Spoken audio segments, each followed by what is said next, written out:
Alright, this is my part 2 video of my Ruger 1022 build.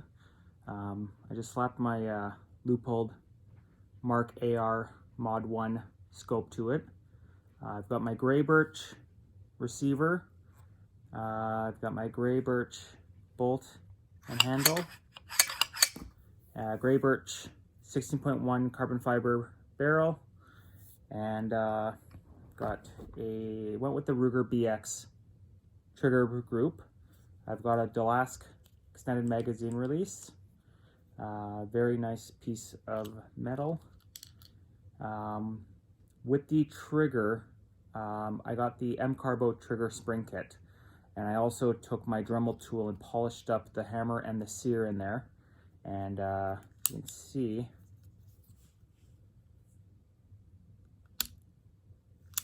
you can see the reset. Very nice, very solid click. Before, when releasing it, I could feel metal on metal grittiness. With the quick polishing, and there's a lot of YouTube videos out there with the polishing, it made a world of a difference in how it feels.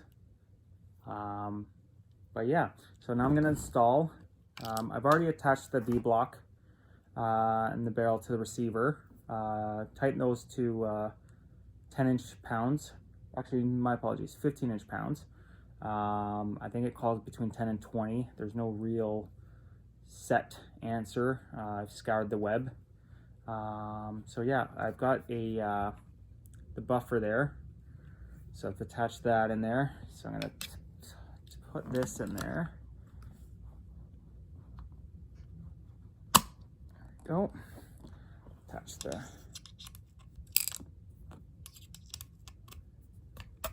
there we go. Goes in pretty easy. It's nice. There you go.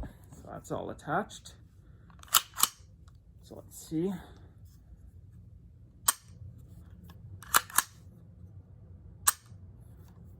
It's really solid. I like it. And then I went with the Magpul X22 stock. I went with the olive drab green. It was a really good deal, and I really like. I was gonna go with the black or the stealth gray. The stealth gray wasn't in stock.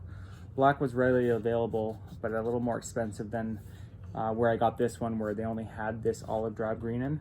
I'm gonna go with a bigger cheek riser. Probably the 0.75, the highest one, just because with the scope that I have on here, it's a lot higher, so I'm gonna need a bigger cheek rest. But yeah, so I'm gonna install this. Make sure the safety is right in the middle. There we go.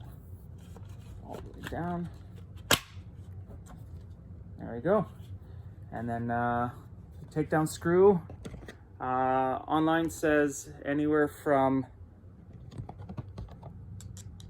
10 to 20 inch pounds, or even more depending on the stock.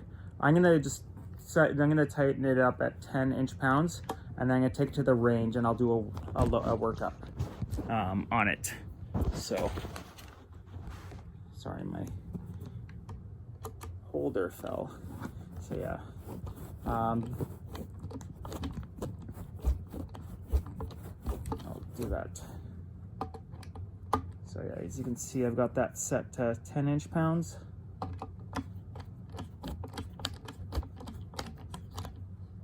And it should actually click, and there we go.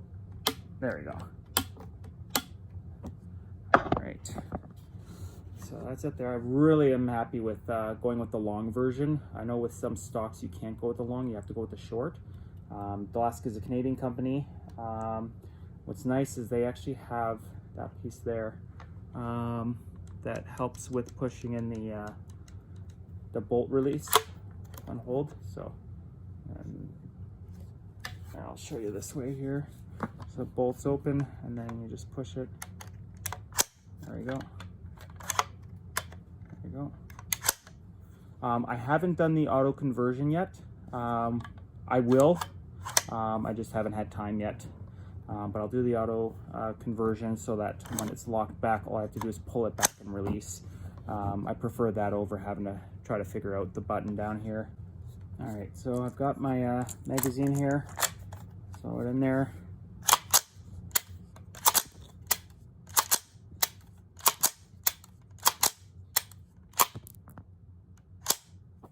There we go, and magazine drops. So that's it there. I will be throwing a MRA flash hider on just for looks. It's nice stainless steel. I just have to get a shim kit to time it so that it looks nice and set. So, but yeah, that's it here. I will eventually change out the scope, but for now, I think it's 1.5 to 4 by 20 green dot. It's a very nice scope, but I might end up upgrading it to more of a rimfire specific scope. And again, I'm going to get the better teak riser.